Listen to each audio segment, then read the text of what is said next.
Guys, ఈరోజు మనం dry fruits laddu చేయబోతున్నాం. ముందుగా స్టవ్ ఆన్ చేసి కొద్దిగా నెయ్యి వేసుకొని నెయ్యి కొద్దిగా హీట్ ఎక్కాక దాంట్లో కొద్దిగా డ్రై ఫ్రూట్స్ అంటే బాదం వేసుకొని ఆయిల్ హీట్ ఎక్కాక కొద్దిగా డ్రై రోస్ట్ చేసుకోవాలి. గీ రోస్ట్ చేసుకున్నాక ఇంకా మిగిలిన డ్రై ఫ్రూట్స్ కూడా రోస్ట్ చేసుకోవాలి. ఇలా నేను ఆల్రెడీ రోస్ట్ చేసుకుని బాదం పక్కన పెట్టుకున్నాను, మన కిస్మిస్ కూడా అండ్ కాజు కూడా. ఇది మనకు వచ్చి నెయ్యి, ఒక పావు లీటర్ నెయ్యి అండ్ తెల్ల నువ్వులు, బెల్లం, పల్లీలు అండ్ కొబ్బరి, ఇవన్నీ ఇంగ్రీడియంట్స్ కలిపి లైట్గా అన్నీ రోస్ట్ చేసుకోవాలి. రోస్ట్ చేసుకొని మిక్స్ చేసుకోవాలి గైస్.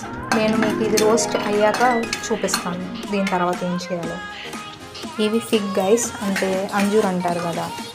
ఇవి మన బోన్ హెల్త్కి చాలా మంచిది, పిల్లల గట్ హెల్త్కి కూడా చాలా మంచిది. వీటిని కొద్దిగా గీలో రోస్ట్ చేయడం వల్ల పిల్లలు కూడా వీటి స్మెల్కి ఇబ్బంది పడకుండా మంచి టేస్టీగా ఉందని తింటారు గైస్. దీన్ని బాగా గీ వేసుకొని గీలో రోస్ట్ చేసుకుంటూ ఉండాలి. లైట్గా మీకు ఇలా వైటిష్గా టర్న్ అవుతూ ఉంటుంది. అప్పుడు టర్న్ అయినప్పుడు వీటిని తీసేసేయాలి. ఇవి వచ్చి మన తెల్ల నువ్వులు గైస్. ఇవి డ్రై రోస్ట్ చేసుకుంటే సరిపోతుంది, వీటిల్లో మనమేం గీ వేసుకోక్కర్లేదు. అండ్ ఇవి వేగుతున్నప్పుడు మీకు చిట్టపట అని సౌండ్ వినిపిస్తుందా? అలా సౌండ్ వస్తే ఇవి రోస్ట్ అయిపోయినట్టు. మన పెద్దవాళ్ళు చెప్తూ ఉంటారు కదా గైస్, నువ్వులు బెల్లం మంచిదని చెప్పి.